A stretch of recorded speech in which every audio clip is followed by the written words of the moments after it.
নমস্কার, দেখছেন টিভি9 বাংলা। আপনাদের সঙ্গে রয়েছি আমি শুভজিৎ মিত্র। ঘড়ির কাঁটা 5:25 মানে যুক্তিযুদ্ধ। আজকে 17 তারিখ, 17ই জুলাই। আর কদিন পরেই 21শে জুলাই। অন্যান্যবার মানে বিগত 15 বছর 16 বছর ধরে আমরা দেখেছি এই 17-18 তারিখ থেকে কিন্তু একটা সাজো সাজো রব তৈরি হয়ে যেত। খুঁটি পুজো হতো, মন্ত্র বাঁধার কাজ শুরু হয়ে যেত। কিন্তু এবার 21শে জুলাইটা একেবারে অন্যরকম। কটা সভা হচ্ছে, কোথায় সভা হচ্ছে না, সেটা নিয়ে আলোচনা করবো না। ইতিমধ্যেই সেই তথ্য আপনাদের লক্ষ্য দর্পণে। আজকে আলোচনার বিষয়টা একটু অন্যরকম। মমতা বন্দ্যোপাধ্যায় ঠিক গতকাল বিকেলে ফেসবুকে এসেছিলেন, এসে বার্তা দেন, ডেডলাইন দিয়ে দেন। তখনও পর্যন্ত তার সঙ্গে যারা ছিলেন, এই তখনও পর্যন্ত শব্দটা একেবারে সচেতনভাবেই প্রয়োগ করলাম, তখনও পর্যন্ত মমতা বন্দ্যোপাধ্যায়ের সঙ্গে যারা ছিলেন তাদেরকে বার্তা দেন, যদি কারো যাওয়ার হয় 21 তারিখের আগে চলে যাও। বার্তা দেন যে তিনি আবারও শূন্য থেকে শুরু করতে পারেন, কিচ্ছু আসবে যাবে না, কে তার সঙ্গে রইল না রইল। আর কয়েক ঘন্টার মধ্যেই দেখলাম তার শিবিরে গতকাল পর্যন্ত তার সঙ্গে ছিলেন দুজন প্রাক্তন বিধায়ক, বাগদার একজন আর এই রাজারহাটের একজন, বিশ্বজিৎ দাস, তাপস চট্টোপাধ্যায়। আজকে সটান পৌঁছে গেলেন বিক্ষুব্ধ শিবিরে, ঋতব্রত শিবিরে।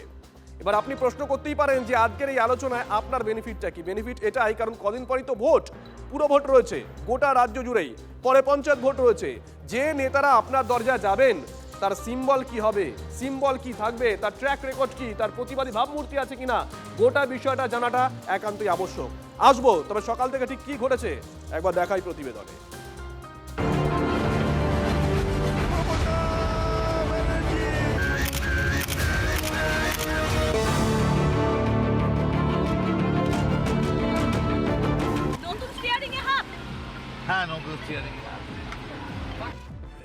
তখন বিধানসভা চত্বরে বিক্ষোভে তৃণমূল, থুরি কালীঘাট পন্থী তৃণমূলের বিধায়ক। ওরা থাকে ওধারে, বাধা টুককেই তখন ওধারে এধারের মদন মিত্র। শারীরিকভাবে ফিজিক্যালি হয়তো ওইদিকে গেছেন, কিন্তু মদনদাও বিশ্বাস করেন রেপিস্টকে। মদনদার মন অন্যদিকে পড়ে আছে।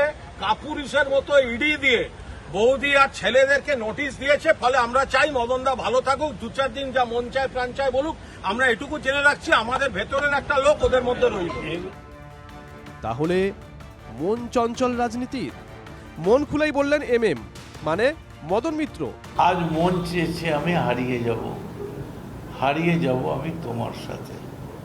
এখন কুণাল ঠিক আমার সঙ্গে হারাতে চাইছে না অন্য কিছু করতে চাইছে আমি বুঝতে পারিনি। তবে আমার মনে হচ্ছে বোধহয় কুণালের হারাবার দিনটা খুব তাড়াতাড়ি, এটা আমার মনে হলো। এটা আমার মনে হলো ভাই। মদনের মনের কথা জবাব দিতে দেরি করেননি কালীঘাট তৃণমূলের বাগ্মী মুখপাত্র। এক একজনের মনে এক এক রকম গান থাকে, তো তারা সেসব নিয়ে গবেষণা করতে পারে। আমার গান আমার বাঁধা আছে একদম নিশ্চিতভাবে। পথে এবার নামো সাথী, পথেই হবে পথ চেনা। পথে নেমেই পথ চিনতে চান কুণাল, ওদিকে আবার বোধহয় বিক্ষুব্ধদের পথ দেখিয়ে দিয়েছেন মমতা বন্দ্যোপাধ্যায়। অনুরোধ করে বলবো, প্লিজ 21শে জুলাইয়ের আগে যার যা সিদ্ধান্ত নেয়া, যারা যারা বাঁচতে চান জীবনে লোটা কম্বল নিয়ে, তারা দয়া করে যেখানে ইচ্ছে যান। দলের নেত্রীর কথা মরমে পশিল গো। শুক্রবারই কালীঘাট ছেড়ে ঋতব্রত শিবিরে বাগদার প্রাক্তন তৃণমূল নেতা। মনে নেই সেদিন বিশ্বজিৎ দাস ভরা সভায় বলেছিলেন তার মনের কথা? মানুষের সেবা করবার জন্য নিজের জীবনকে উৎসর্গ করেছেন তিনি আর কেউ নন, আপনার আমার সকলের জননেত্রী বাংলার মুখ্যমন্ত্রী মমতা বন্দ্যোপাধ্যায়, যার মধ্যে আমরা ভক্তি নিবেদিতার ছায়া দেখতে। বিশ্বজিতের পথে এদিন রাজারহাট নিউ টাউনের প্রাক্তন বিধায়কও মমতার হাত ছাড়লেন তাপস চট্টোপাধ্যায়ও। এটাও কি মনের কথা শুনেই? না, আমরা কিন্তু কেউ ঠিক কালীঘাট তৃণমূল থাকলো কি উঠে গেল এর ওপর চলছে না। আমরা যেটা মনে করছি যে পথটা আমাদের সঠিক পথের সন্ধান দেবে। পথিক তুমি কি পথ হারিয়েছো, এসো আমার সঙ্গে, আমি তোমায় পথের সন্ধান দিচ্ছি। আমার মনে হয় পথই আমাদের পথ চেনাবে। তাহলে পথে এবার নামো সাথী। 21শে জুলাই পথে নামতে চলেছেন মমতা বন্দ্যোপাধ্যায় বিড়লা তারামণ্ডলে, আর ওদিকে গান্ধী মূর্তির পাদদেশে ঋতব্রত মদন মিত্ররা। হাওয়েভার দেখা হচ্ছে 21শে July. Bureau report, TV nine Bangla. দেখুন, পথ চেনাবে, এটা খুব পরিচিত একটা প্রবাদ বাক্য আর কি। সত্যি পথ চেনায়। বরং আমরা আজকে রাজনীতির পথ নিয়ে আলোচনা করি। আজ আমাদের ইস্যুটা দেখুন চট করে।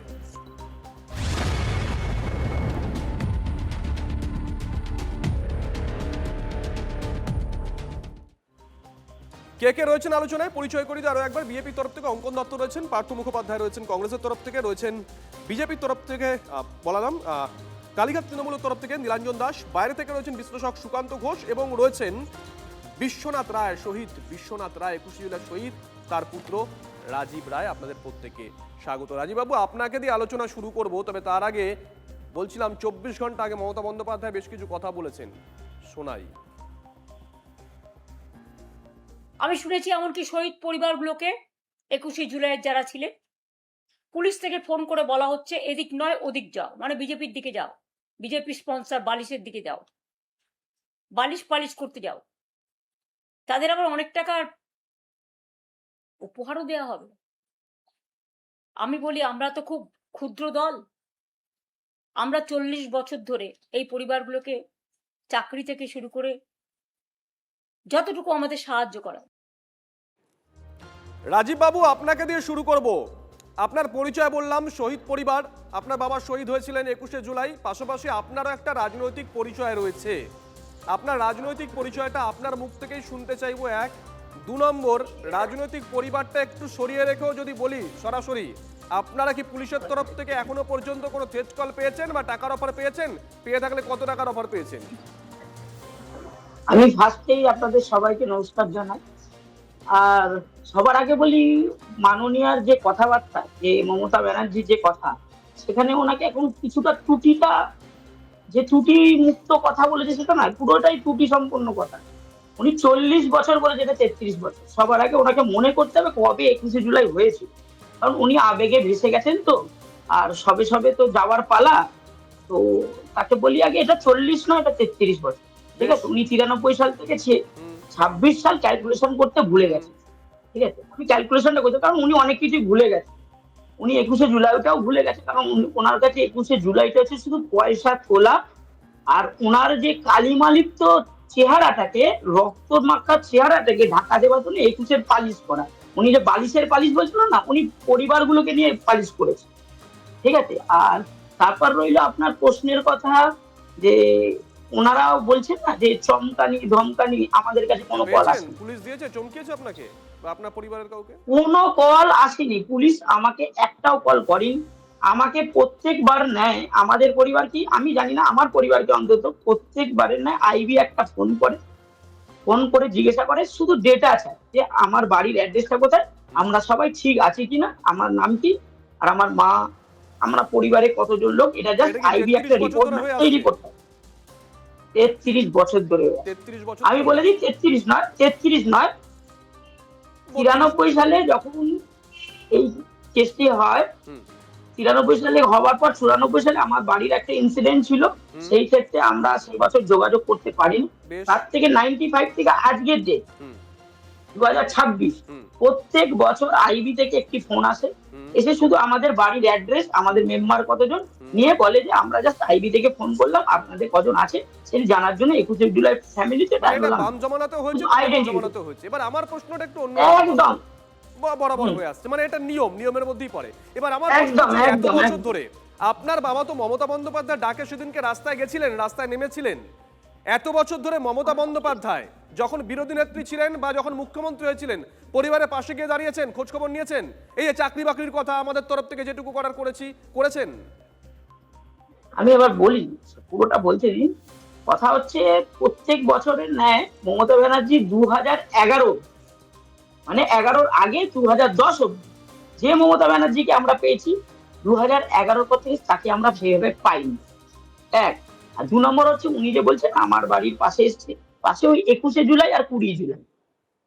20 জুলাই খবর নেওয়া, 21শে জুলাই আমাদেরকে স্টেজে আসার জন্য, মানে নাহলে তো রাজনীতিটা সম্পূর্ণ হবে না ওনার। আমরাই যদি স্টেজে না যাই, ওনার রাজনীতি কোথায় সম্পূর্ণ? ওই ডাকাটুকু, ওইটুকুনি ওনার খবর নেওয়া। আর রইল চাকরির কথা, আমার মা চাকরি পেয়েছে 1993 27শে জুলাই আমার মা চাকরি পেয়েছে। সেই চাকরিকে মাননীয় মমতা বন্দ্যোপাধ্যায় দেয়নি। সেই চাকরিটা দিয়েছিল তৎকালীন কোল মিনিস্টার অজিত পান্ডে।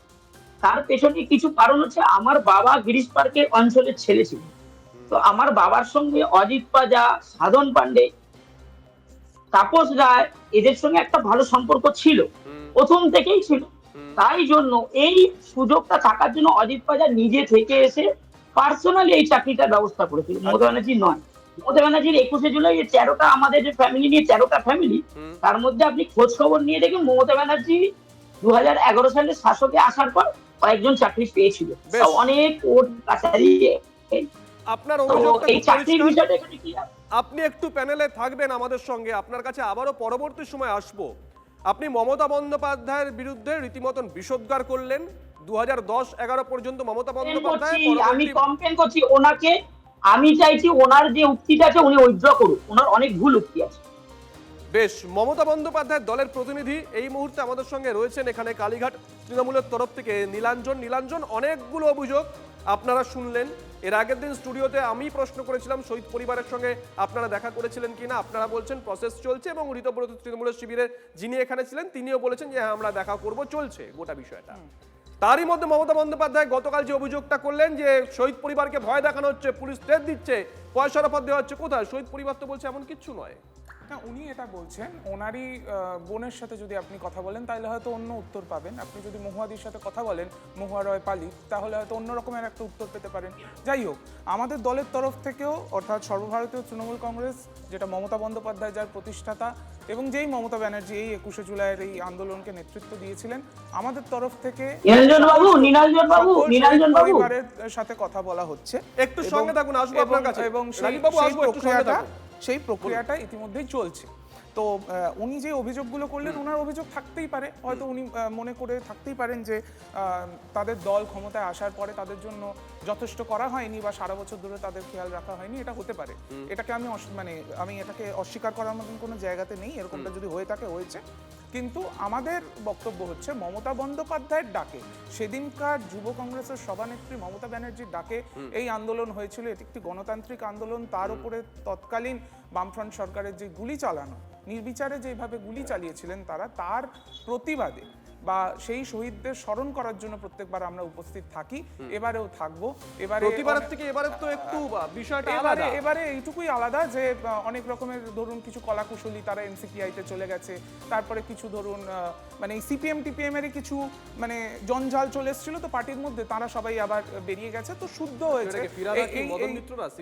না, আমার মনে হয় যে এই যে ধরুন ঋতব্রত বন্দ্যোপাধ্যায়, যিনি তখন তার অবশ্য অল্পই বয়স ছিল, হয়তো 15 বছর বয়স থাকতে পারে, তো ঋতব্রত বন্দ্যোপাধ্যায়ের মতন কিছু এই সমস্ত বাম নেতারা যখন তৃণমূল কংগ্রেসে চলে এসেছেন, তাদের উপস্থিতি 21শে জুলাইয়ের মঞ্চে আমার মনে হয় সেটা মঞ্চকে অপবিত্র করত। তো সেই জায়গা থেকে এবারকার মঞ্চ অনেক বেশি পবিত্র হবে বলে আমি বিশ্বাস করি। গতবার পর্যন্ত অপবিত্র ছিল মঞ্চ। আমি তো বলছি, গতবার পর্যন্ত অনেকেরই তো অনেক রকমের বক্তব্য আছে। এই যে পাগলু ডান্স নিয়ে অনেক কথা হতো, তো সেই পাগলু ডান্সের ডান্স তো এবার এনসিপিআই বা বালিশ তৃণমূলে সেখানে আমরা দেখবো। সুকান্ত বাবু, আপনার কাছে সরাসরি চলে যাই। মমতা বন্দ্যোপাধ্যায়, এটা ঠিক, মানে এটা অস্বীকার করার কোনো জায়গা নেই। পশ্চিমবঙ্গের রাজনীতির ইতিহাসে মমতা বন্দ্যোপাধ্যায় একেবারে ওয়ান ম্যান আর্মি হিসেবে শূন্য থেকে শুরু করেছিলেন কংগ্রেস থেকে বেরিয়ে, কিন্তু সেই মমতা বন্দ্যোপাধ্যায় ওই যে একটা ফ্রেশ ইমেজ, আর 15 বছর মমতা বন্দ্যোপাধ্যায় মুখ্যমন্ত্রী, তার জমানায় একাধিক দুর্নীতির অভিযোগ, সেই ইমেজ আকাশ পাতাল। এই মমতা বন্দ্যোপাধ্যায়ের পক্ষে কি শূন্য থেকে শুরু করা সম্ভব? দেখো, রাজনীতির সম্ভাবনা শিল্প, কিন্তু তার বয়সটা তার সঙ্গে নেই। মমতা বন্দ্যোপাধ্যায় যে বয়সে তুমি বলছো এই আন্দোলনগুলো সংগঠিত করেছিল, এবং এটা ঘটনা যে এক ধরনের আন্দোলনের মুখ ছিলেন মমতা বন্দ্যোপাধ্যায়, কিন্তু যে মমতা বন্দ্যোপাধ্যায়কে তখন তোমরা দেখেছো, তখন তার সঙ্গে পার্থক্যটা হচ্ছে যে পর্বতসম দুর্নীতি, এবং এই দুর্নীতিটা কিন্তু রন্ধ্রে রন্ধ্রে, এবং এই দুর্নীতি থেকে কিভাবে বেরিয়ে আসবে, কারণ এই দুর্নীতির অভিযোগ তার নিজের দলের লোকেরাই করছে এবং তারা বেরিয়েও যাচ্ছে। এবার প্রসঙ্গটা হচ্ছে যে দলে একটাই পোস্ট, বাকি ল্যাম্প পোস্ট বলা হয়, সেই ল্যাম্প পোস্ট গুলোই তো থাকছে না। এবার ঘটনা যে কারণে থাকছে না, তারা বলছেন যে দুর্নীতি, অভিষেক বন্দ্যোপাধ্যায়, অনেক কিছু, কিন্তু মমতা বন্দ্যোপাধ্যায় ডাকলে এটা সত্যি কথা বা মিথ্যে কথার কোনো জায়গারই লোক জড়ো হবে, কিন্তু সেটা কি শুভজিৎ আগের মতো হবে বা সেটা কতটা ফ্রুটফুল হবে? কারণ 21শে জুলাইয়ের মঞ্চ এতদিন দেখা যেত, একটু আগে পাগলু ড্যান্সের কথা উঠলো, বহু অভিনেতা অভিনেত্রীদের ভিড়, সেখানে যারা এবং হলফ করে অরিজিনাল বলতে পারি শহীদ, অনেকে তার মধ্যে 21-এর ইতিহাসটাই জানেন না, পড়েননি, শোনেননি, গ্যারান্টি দিয়ে বলতে পারি। এটা এবং মানে শহীদদের সেখানে কোথায় গুরুত্ব পেয়েছিল শুভজিৎ? কোন শহীদ পরিবারকে সেই গুরুত্ব মমতা বন্দ্যোপাধ্যায় দিয়েছিলেন? এই শহীদ পরিবারে একজনই ইতিমধ্যেই বললেন। সুতরাং সেই শহীদের কান্নাকে ব্যবহার করে এই 21শে জুলাইকে কংগ্রেস থেকে হাইজ্যাক করেছিলেন মমতা বন্দ্যোপাধ্যায়, কারণ তখন তো তৃণমূল কংগ্রেসের জন্ম হয়নি। সুতরাং মমতা বন্দ্যোপাধ্যায় 21শে জুলাইকে সামনে রেখে কতটা ঘুরে দাঁড়াতে পারবেন এটা সময় উত্তর দেওয়ার কিছু নেই, কারণ তার এই মুহূর্তে সেই শক্তিটা নেই, তার বয়সটা তার সঙ্গে নেই। সুতরাং একটা কথা যে এই মানে এই দুর্নীতি যেটা বেড়াজল জালে তৃণমূল কংগ্রেস, কালীঘাট তৃণমূল কংগ্রেস থেকে যারা বেরিয়ে গেল, বয়সটা এখানে একটা প্রতিবন্ধকতার কারণ তৈরি করতে পারে, কিন্তু আবারও চর্চার বিষয় শুধুই কি বয়স, না তার সঙ্গে তার ইমেজ। যদি তার ইমেজ নাও হয়, তাকে যারা পরিবেষ্টিত করে থাকতেন তাদের ইমেজ, এরকম একাধিক প্রশ্ন কিন্তু আগামী দিনে উঠে আসতে বাধ্য, হয়তো 21-এর বিকেল থেকে সেটা উঠতে পারে। পার্থদার কাছে সরাসরি চলে যাব। পার্থদা, দেখুন এর আগে ইন্দিরা গান্ধী, কংগ্রেস আর, কংগ্রেস আই, এগুলো আমরা দেখেছিলাম, কিংবা ছেড়ে দিন অবিভক্ত কমিউনিস্ট পার্টি থেকে সিপিআইএম তৈরি হলো, এগুলো প্রত্যেকটা ছিল একটা নীতির লড়াই, নীতির বিরুদ্ধে লড়াই, একটা নতুন নীতি নিয়ে আমরা আসবো, আমরা এই প্ল্যাটফর্মটা এই কারণে তৈরি করছি। কিন্তু এখানে তো কোনো নীতির লড়াই নয়, এখানে হয়ে গেছে নেতার লড়াই। আমি ওখানে নেতা হতে পারিনি, বা আমি নেতা ছিলাম, ওই নেতা অভিষেক বন্দ্যোপাধ্যায় আমাকে দাবিয়ে রেখেছিল, দমিয়ে রেখেছিল। এ তো ব্যক্তি সত্য। একদম। দেখো শুভজিৎ, প্রথমেই যেটা বলি, তুমি প্রথমে অনুষ্ঠান শুরুর সময় বললে মমতা বন্দ্যোপাধ্যায় ডাকে, কেন 21শে জুলাই আমিও ছিলাম। মমতা বন্দ্যোপাধ্যায় আমাদের প্রিয় নেত্রী ছিলেন সেই সময়, এ বিষয়ে কোনো সন্দেহ নেই, কিন্তু আমরা গেছিলাম যুব কংগ্রেসের ডাক, সেই অর্থে। যাই হোক, এখন ব্যাপার হচ্ছে যে দেখো যেটা ঘটনা সেটা হচ্ছে যে 21টা বললেই বাঙালির রক্তে একটা দোলা দেয়, কি আমার ভাইয়ের রক্তে রাঙানো 21শে ফেব্রুয়ারি আমি কি ভুলিতে পারি?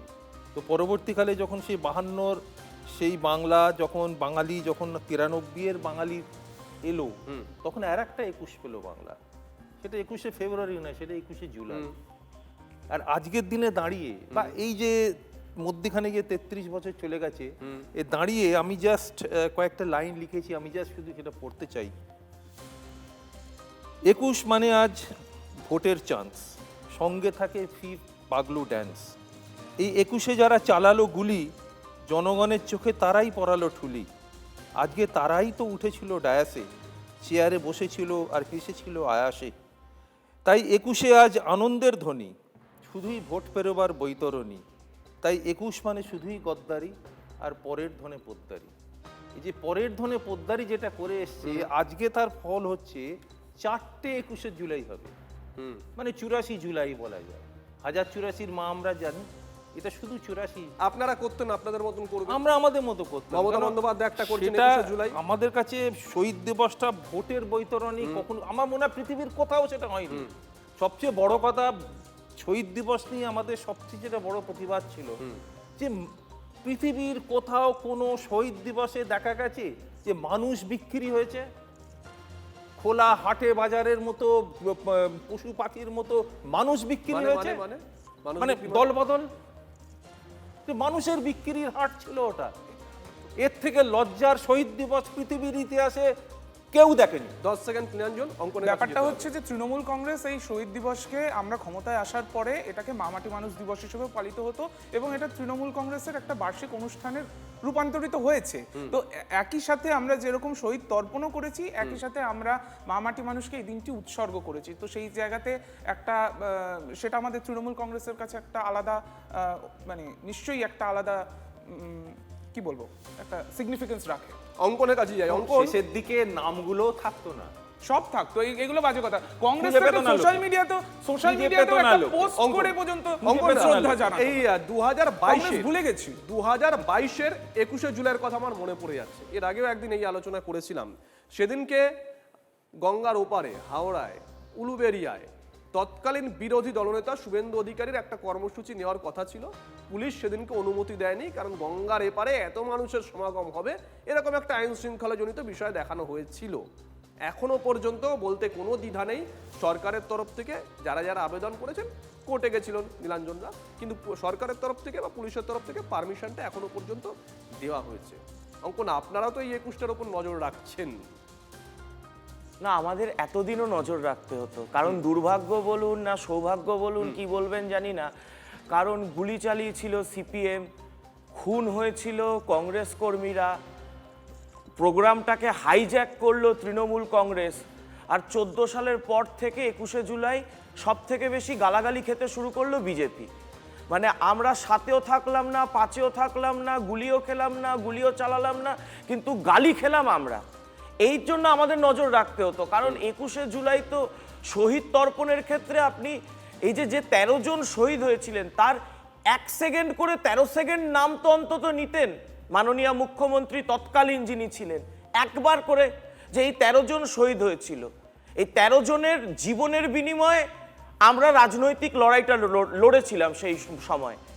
আপনি শেষ কয়েকটা বছরে 10 বছর 15 বছরে আপনি খুঁজে দেখান কটা শহীদ দিবসে মুখ্যমন্ত্রী ছিলেন যে মাননীয় মুখ্যমন্ত্রী হিসেবে, তৃণমূল নেত্রী হিসেবে নয়, তিনি শহীদদের নামটুকু নিয়েছেন, বাদবাকি কথা ছেড়ে দিন।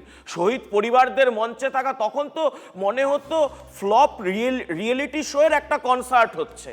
কোনো রাজনৈতিক কর্মী মঞ্চের পিছনে নয়, মঞ্চের সামনে আলো করে নয়, সমস্ত ধান্দাবাজ রিয়েলিটি শোয়ের কিছু ফ্লপ অভিনেতা অভিনেত্রী তারা গিয়ে যারা তৃণমূলের মঞ্চে থাকলে তবে কাজ পাবে তারা গিয়ে ওখানে আলো করে বসে থাকতো।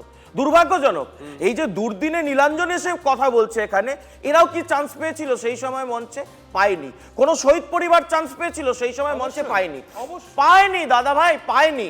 দুর্ভাগ্যজনক। এখন তোমাকে বলতে হচ্ছে না, না এখন বলতে হচ্ছে দেখা যায়নি। একটা ছবি তুমি খুলে দেখিয়ে দাও, এখানে দেখাতে পারবে না। এইবার হচ্ছে হলো আমার কথা হচ্ছে যে দাদা তোমার সামনে কিন্তু বলিনি, তোমার সময় কিন্তু বলিনি, না না মিথ্যাচার নয়, মিথ্যাচারের কথা তোমার সময় তুমি দেখিয়ে দাও না, এত একটা ছবি খুলে দেখিয়ে দাও। বা আমি টিভি9-এর আর্কাইভ রয়েছে তো, টিভি9-এর আর্কাইভ রয়েছে তো, টিভি9-এর আর্কাইভে আমরা দেখতে চাই যে হ্যাঁ শহীদ পরিবার সামনে ছিল না, ওই শ্রাবন্তী নুসরাত এরা সামনে ছিল, কারা ছিল তাদের আমি বলছি 13 জন শহীদের নাম কতজন বলতে পারবে? এখন গুগল না দেখে, উইকিপিডিয়া না দেখে, তাহলে প্রমাণ হয়ে যাবে কে ভালো তৃণমূল কে খারাপ তৃণমূল। এই যে যারা আছে আপনি জিজ্ঞাসা করুন না যে 13 জন শহীদের নাম, এক্ষুনি বলুন, নীলাঞ্জনও বলে দিক যে 13 জন শহীদের নাম না দেখেন, বলতে পারবে? তাহলে বলে দিক, এত ছবি বাদ দাও।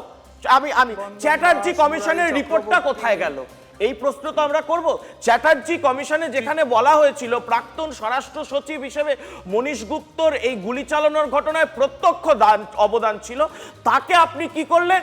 তাকে আপনি মন্ত্রী বানালেন, রাজ্যসভায় পাঠালেন। তার মানে কি যারা খুন করলো, যারা খুন করলো, না না এটা বলা হয়েছে। বেশ, আমি আমার শেষ কথা, ছোট করে সিরাজুল হক মন্ডল যার জন্য সেদিন প্রাণে বেঁচেছিলেন মমতা ব্যানার্জি, সেই সিরাজুল হকের চাকরিটা বামফ্রন্ট সরকার কেড়ে নিয়েছিল। ক্ষমতায় 15 বছর আছেন, সেই মানুষটা খেতে পায়নি, তাদের পাশে দাঁড়ায়নি মমতা ব্যানার্জি। এটা নিশ্চয়ই ভুল হয়েছে, কিন্তু ও যে কথাটা বলছে যে শহীদ পরিবারকে সেখানে 13 জন শহীদের নাম বলো। না না আমি বেশ কিছু জনের নাম জানি, এক্ষুনি আমি বলতে পারবো, কিন্তু এটা তো আমি জিকে করতে আসিনি এখানে। 13 জন শহীদের নাম জানেন না, অথচ বলতে মুরারি চক্রবর্তী, বিশ্বনাথ রায়, আমি বলে যেতে পারবো। বিশ্বনাথ রায়ের পরিবারের লোক কি বলছে? বিশ্বনাথ রায়ের পরিবারের লোক বলছে আমরা প্রতারিত।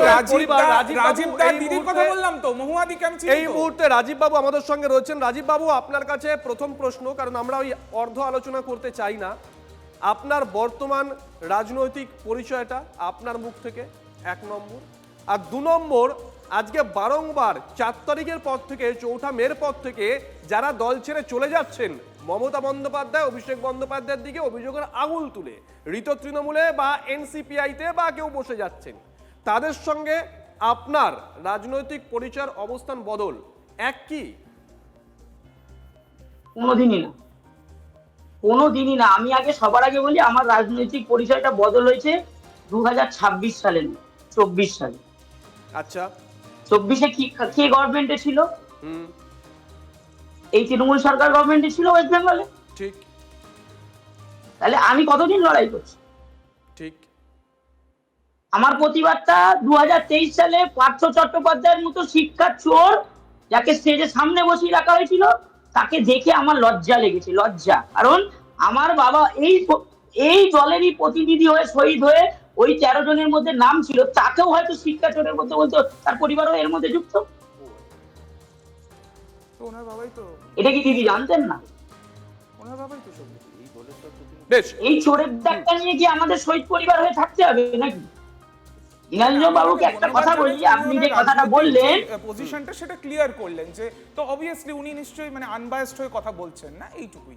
না, রাজনৈতিক পরিচয় নীলাঞ্জন বাবুকে একটা কথা বলি, নীলাঞ্জন বাবুকে একটা কথা বলতে দিন আমাকে। আপনাকে ধন্যবাদ জানাবো। আপনারা হচ্ছে তো মৌয়াদি মঞ্চে রয়েছে। মৌয়াদি এখানে রাজীব দা খুব খারাপ, রাজীব দা রাজনৈতিক অবস্থান বদল করেছে। মৌয়াদির প্রসঙ্গ আনা হলো, ওনার মেয়ে মৌয়াদির ছবি কই? এই যে মৌয়াদি কোথায়? মৌয়াদিকে কোথাও দেখা যাচ্ছে? আমি একটা কথা আপনি বলি, তো বাসার ছবি চালাচ্ছেন, কোথায় মৌয়াদির ছবি? নীলাঞ্জন দা আমার কথাটা একটু শুনুন, আমার কথাটা একটু শুনুন, আপনাকে অনেক কিছু জানতে হবে। রাজীব বাবু একটি নির্দিষ্ট রাজনৈতিক দল করেন, বর্তমানে শাসক দল করেন, 2023 থেকে 24 থেকে করেছেন, উনি নিজের মুখে বললেন, ওনাকে জিজ্ঞাসা করলাম। কিন্তু এটাও তো ঠিক যে ওনার বাবা মমতা বন্দ্যোপাধ্যায়ের সঙ্গে সেদিনকে আন্দোলনে গেছিলেন, মমতা বন্দ্যোপাধ্যায়ের সঙ্গে আন্দোলন করতে গিয়ে শহীদ হয়েছেন, মানে এটা তো অস্বীকার করার কোনো জায়গা নেই। এবার আপনারা বলতে পারেন যে ওনাকে আমি শহীদ পরিবারের পুত্র হিসেবেই আমি গণ্য করছি আজকের এই আলোচনা। এবার কিন্তু উনি যে কনফ্লিক্ট অফ ইন্টারেস্ট ডিক্লেয়ার করলেন তার জন্য ধন্যবাদ। না, এবার তো তাহলে এই প্রশ্নটাও এখানে আসে যে মমতা বন্দ্যোপাধ্যায় যাদের কিনে আন্দোলন করতে গেছিলেন সেই শহীদ পরিবারের ছেলে মেয়েদেরকে ধরে রাখতে পারেননি কেন? তাহলে সেই প্রশ্ন আসবে, সেটা নিয়ে আরো বড় আলোচনা হতে পারে। দলে তো আমি নীলাঞ্জন বাবুকে একটা প্রশ্ন করতে চাই, মহুয়া রায় পালিতের নাম যে আপনি বলছেন, মহুয়া রায় পালিতের নাম আপনি যে বলছেন, উনি তো বিশ্বনাথ রায়ের মেয়ে। বিশ্বনাথ রায়ের ওয়াইফ এখনো বেঁচে আছে। আমার আর আমার দিদির আগে কিন্তু আমার মা বেন সাফারার আমার মা ছিল, তিনি তার স্বামীকে হারিয়েছিল, তিনি তার মাথার সিঁদুর হারিয়েছিল। তাকে কি মনে রেখেছে মমতা ব্যানার্জি? সে তো এই বাড়িতে আছে, তার খবরটা কেন নেন না? আপনার নেত্রী তার খবরটা নিতে এসেছেন না তার মেয়েকে 2-4 পয়সা দিয়ে ওখানে কিনে নিয়ে মঞ্চে বসিয়ে দেবেন? আর মঞ্চে আপনি কোথায় বসেছিলেন দাদা? একটা ছবি দেখান আমার। আর 15 বছর আরে কোথায় দেখা করি? আমরা আলোচনা চালিয়ে নিয়ে যাব। আবারও বলছি, যারা দল বদল করছেন তারা কিসের স্বার্থে দল বদল করছেন? কায়েমি স্বার্থে, নাকি যে কানাঘুষো শোনা যাচ্ছে ইডি সিবিআইয়ের হাত থেকে বাঁচতে মমতা বন্দ্যোপাধ্যায় ইঙ্গিত দিয়েছেন, নাকি সত্যি সত্যি তারা দলে একেবারে কোণঠাসা ছিলেন, আজকে দল ক্ষমতা থেকে চলে যাওয়ায় তাদের ভয় আউট হয়েছে? 21শে জুলাইয়ের আগে যার যা সিদ্ধান্ত নেয়া, যারা যারা বাঁচতে চান জীবনে লোটা কম্বল নিয়ে, তারা দয়া করে যেখানে ইচ্ছে যান।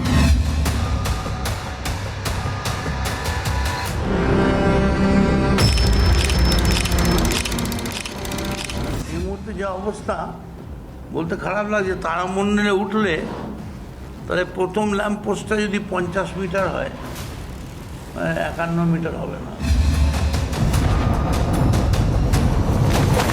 দয়া করে আমরা যে দলটি তৈরি করেছি তাকে কলঙ্ক লিপ্ত করবেন না, তাতে আমরা একটু দুর্বল হব না।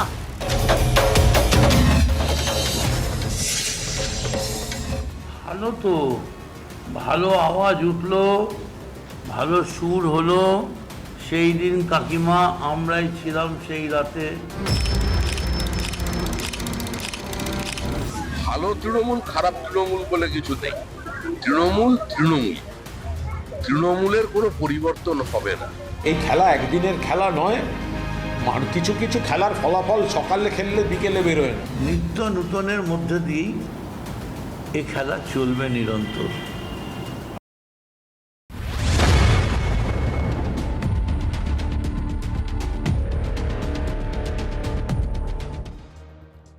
দেখুন, আমরা আলোচনা চালিয়ে নিয়ে যাচ্ছে। এই মুহূর্তে আমাদের সঙ্গে রয়েছেন তাপস চট্টোপাধ্যায়, প্রাক্তন বিধায়ক, এবছরও নির্বাচন করেছিলেন জোড়াফুলের প্রতীকে। তাপস বাবু, স্বাগত স্টুডিওতে।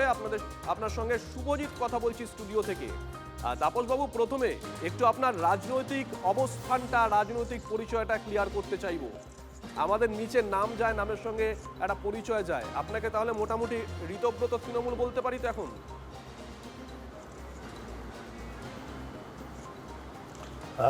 আমরা তৃণমূল কংগ্রেস, ঋতব্রত বন্দ্যোপাধ্যায়, তিনি হচ্ছেন আমাদের বিরোধী দলের নেতা, তার চেয়ারপারসন আছেন, তার দলের কাঠামোতে রয়েছে, ওর সঙ্গে আমি যুক্ত হয়েছি।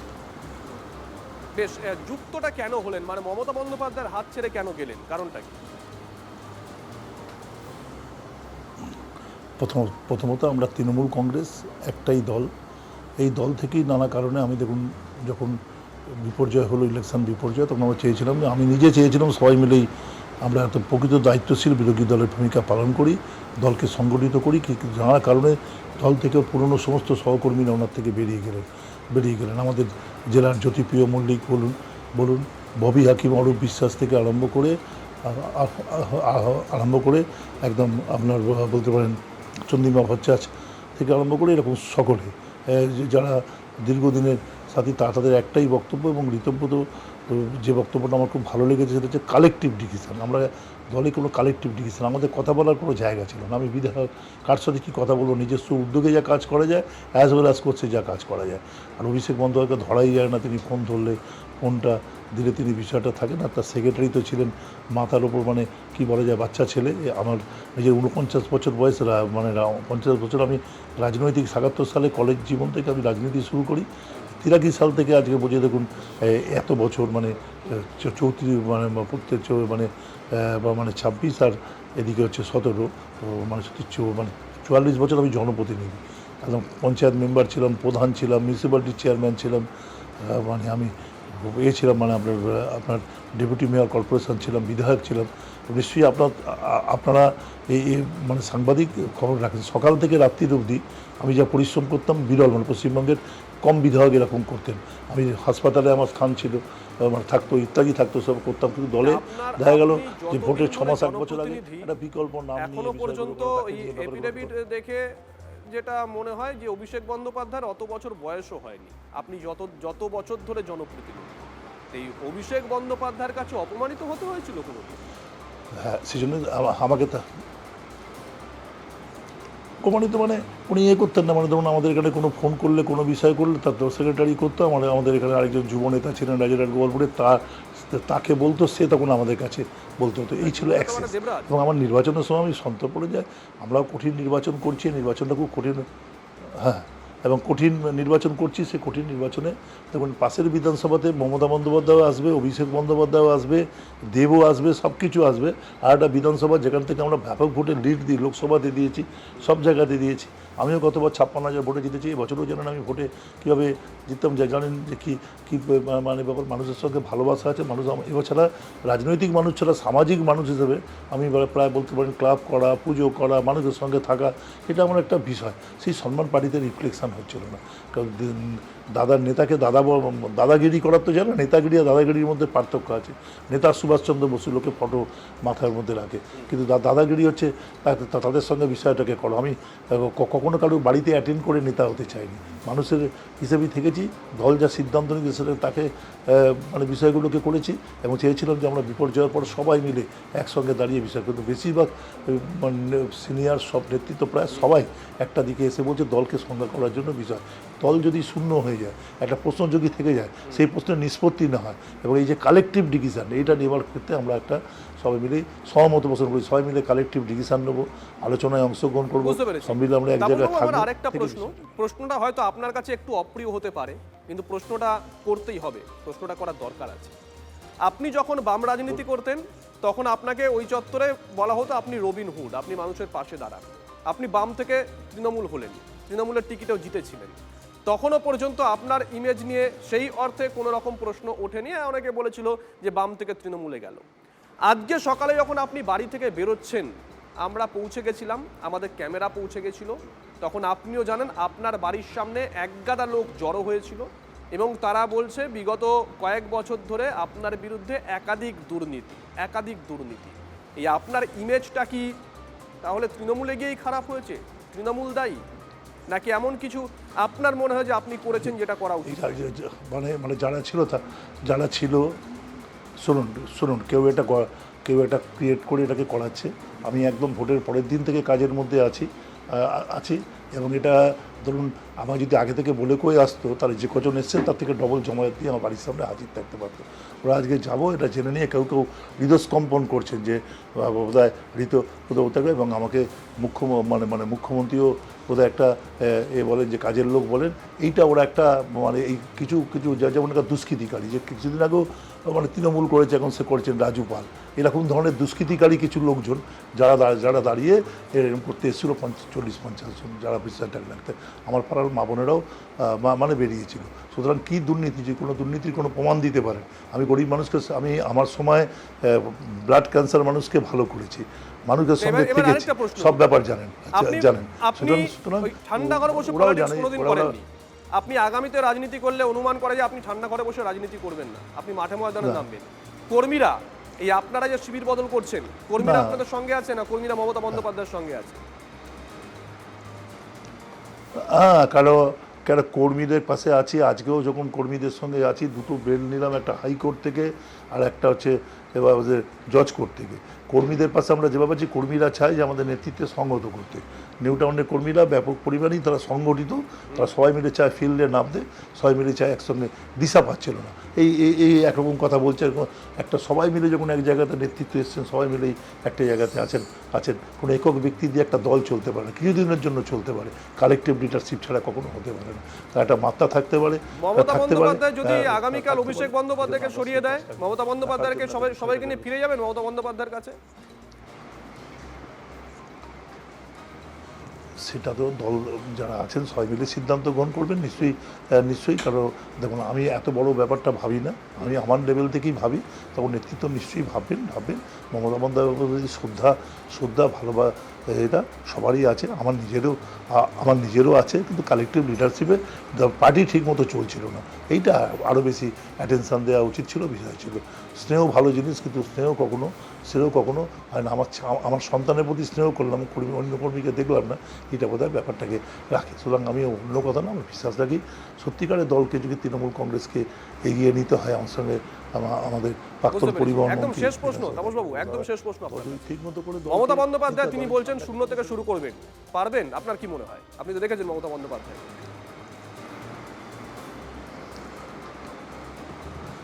দেখুন, এটা কি উনি বলছেন, ওনার প্রতি আমি শ্রদ্ধাশীল, ওনার বিরুদ্ধে আমি কোনো বক্তব্য রাখা কখনো আমি দৃশ্যতা বলে মনে করি, কিন্তু এটা কখনো সম্ভব যা সমস্ত জায়গা শাখা পোশাখা দলের যারা নেতৃত্ব, অনুব্রত মণ্ডল থেকে আরম্ভ করে সবাই একদম দাঁড়িয়ে বিষয় রেখেছে, এটা কখনো সম্ভব? দল থেকে তো নতুন দল হয়েছে, কংগ্রেস থেকে নতুন নব কংগ্রেস হয়েছে, ইত্যাদি হয়েছে, সিপিআই থেকে সিপিএম হয়েছে, কিন্তু হয় বিজেপিও একটা সময় জনসংঘ ছিল, তার ভারতীয় জনতা পার্টির রূপ নিয়ে হয়েছে, এরকম নানাভাবে দলের পরিবর্তনের বিষয়টাকে আছে। এইভাবে ব্যাপারটাকে রাখা যায় না, বিশেষ করে যে ধরনের দলের মুখে দেখা যায়নি, দলের মধ্যে এমন কাজগুলো হয়েছে যা দলের কাছে, মানুষের কাছে বিষয়ের জন্য আমরা চাই যে ওইরকমই কাউকে বার্তা করে না। সরকার যদি ভালো কাজ করে বলবো হ্যাঁ ঠিক আছে, সরকার যদি কাজে তার সমালোচনা করবো, প্রকাশানিক মিটিংয়ে যাবো না, অমুক কিছু করবো না, এবং এই অচ্ছুত কাজটা করে রাজ্যকে আমরা করতে হবে। আমরা কেন্দ্রের সঙ্গে শুধু আমরা টাসেলে যাব, কেন্দ্র রাজ্যের সম্পর্কটাকে রেখে রাজ্যের সাথে এগিয়ে যাব না, গুজরাট এগিয়ে যাবে, আমরা এগোবো না, এটা কখনো হয় না। বেশ, ধন্যবাদ আপনাকে, অসংখ্য ধন্যবাদ। আমরা আলোচনায় ফিরে আসি। গেস্টরা রয়েছেন সুকান্ত বাবু, আপনাকে দিয়ে শুরু করি, বাইরে থেকে রয়েছেন সুকান্ত বাবু। মমতা বন্দ্যোপাধ্যায় লাগেজ ব্যাগেজ তাদের জন্য বিজেপির প্যাকেজ বলেছেন, এই লাগেজ ব্যাগেজটা বলতে কি বুঝিয়েছেন বলুন তো?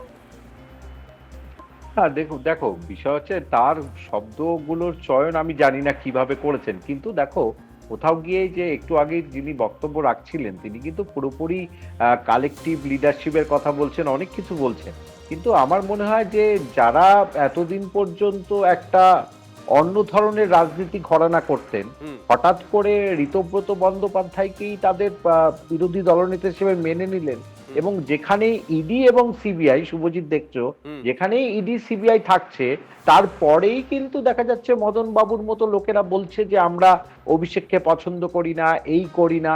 এবার এটা যদি কারণ হয় তাহলে শুভজিৎ রাজনীতির পক্ষে খুব একটা ভালো এটা নয়, কিন্তু না, একদমই নয়। কিন্তু যদি হয় যে তারা কালেকটিভ লিডারশিপের কথা ভাবে, তা রচনা বন্দ্যোপাধ্যায়ের কথা তো বিখ্যাত কথা, তিনি বললেন যে তিনি বিজেপির খুব ভালো কাজ করছে, বিজেপির সঙ্গে থাকতে চান। মানে কে যে কোথায় আছে শুভজিৎ, মানে এই যে রাজনৈতিক বুঝতে পেরেছি। রঙ্গমঞ্চ আপনি এই যেটা বললেন সেটা নিয়ে অঙ্কন একটা ওয়েব অঙ্কন- সিরিজ হয়ে যাবে। বুঝতে পেরেছি অঙ্কন যেটা বললেন যে যদি এই মদন মিত্র যেটা তার পুত্র, দুই পুত্র এবং স্ত্রীকে ইডি ডেকে পাঠানো, যদি এটা সত্যি সত্যি কারণ হয়ে থাকে তার অন্য শিবিরে যাওয়া, এটা গুড প্র্যাকটিস নয়। না, ইডি সিবিআই থেকে বাঁচার জন্য যদি কেউ এখন বালিশ চাটা শুরু করে দেয় চটি ছেড়ে, তো তাতে তো ছেলে বউ মানে ছেলের বৌমা কাউকেই বাঁচানো যায় না। তার জলজ্যান্ত উদাহরণ হচ্ছে নির্মল ঘোষ।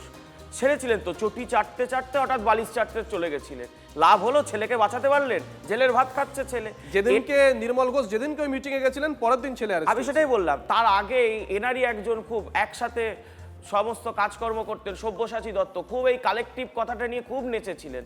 শুরুতেই নাচন কোদন এত নেচেছেন বলা যাবে না, তেমনি নেচে নেচে ডিম খেয়েছেন। যত নেচেছেন কালেকটিভের কথায় তত ডিম খেয়েছেন। একাধিকবার সব্যসাচী দত্ত একাধিকবার, আমি সেটাই এখনো বললাম তো, পর্যন্ত বোধহয় ফলে highest। ফলে মানে যদি চটি চাটতে চাটতে কেউ মনে করে যে আমি আজকে বালিশ চাটবো আর বেঁচে যাবো সমস্ত অপকর্ম থেকে, তাহলে তা হওয়ার নেই। কিন্তু এই যে দেখুন বেশ। এরা এত সৎ ছোট করে, সাজছে না, please। আমার অবাক লাগছে। কিরকম মনে হচ্ছে যেন সাধু মহাপুরুষের কথা শুনছি। ভালো লাগতো না এতদিন নিউ টাউনের বুকে সব থেকে তুমি যুবরাজ, তুমি বাংলার ভবিষ্যৎ বুঝতে বলে পেরেছি। বড় বড় ব্যানার অভিষেকের টানা তো এই তাপস চ্যাটার্জি বড় নীলাঞ্জন। বড় কথা বলছে। নীলাঞ্জন, উনি আমার অনেক সিনিয়র একজন ব্যক্তি, তো ওই জন্য তাকে আমি কিছু কটু কথা বলবো না। আমার মনে হয় তিনি তার পুরনো দলের কমরেড ঋতব্রত ব্যানার্জি, তার কাছে গিয়ে তিনি ভালো থাকুন এইটুকু বলি।